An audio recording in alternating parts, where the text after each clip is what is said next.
YouTube একটি video sharing website বা সামাজিক যোগাযোগ মাধ্যম, যেখানে মানুষ তাদের পছন্দ মতো ভিডিও আপলোড করতে পারে, দেখতে পারে, পছন্দ অপছন্দ করতে পারে, কমেন্টের মাধ্যমে তাদের মতামত শেয়ার করতে পারে।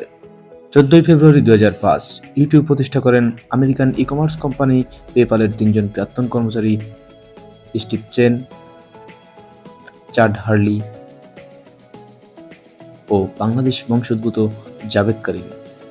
ইউটিউব এর সদর দপ্তর ক্যালিফোর্নিয়ার সান ব্রুনোতে অবস্থিত।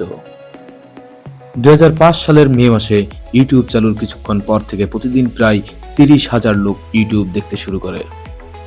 ডিসেম্বর 15, 2005 আনুষ্ঠানিকভাবে ইউটিউব চালুর পর ইউটিউব এ ভিডিওর সংখ্যা ছিল 2 মিলিয়নেরও বেশি, যা 2006 সালের মার্চ মাসে 25 মিলিয়ন অতিক্রম করে এবং প্রতিদিন 20,000 এরও বেশি ভিডিও আপলোড হতে শুরু করে।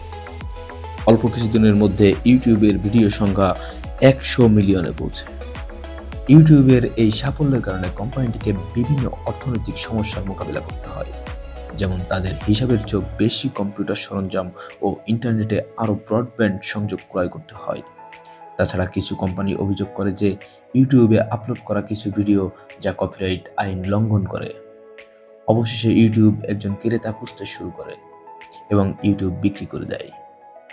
American search engine company Google 2005 Google video নামে একটি ভিডিও প্ল্যাটফর্ম চালু করে, কিন্তু গুগলের এই ভিডিও প্ল্যাটফর্ম গুগল ভিডিও সাফল্য আনতে ব্যর্থ হয়। তাই পরবর্তীতে গুগল 2006 সালের নভেম্বরে $1.65 বিলিয়ন বিনিময়ে ইউটিউব ক্রয় করে। এখন পর্যন্ত গুগল ইউটিউবের সাফল্য ধরে রাখতে সক্ষম হয়েছে। কপিরাইট মামলার ঝুঁকি কমাতে গুগল বেশ কয়েকটি বিনোদন সংস্থার সাথে আলোচনা করেছে। ইউটিউব সম্পর্কে আরও তথ্য থাকছে পরবর্তী কোনো এক ভিডিওতে।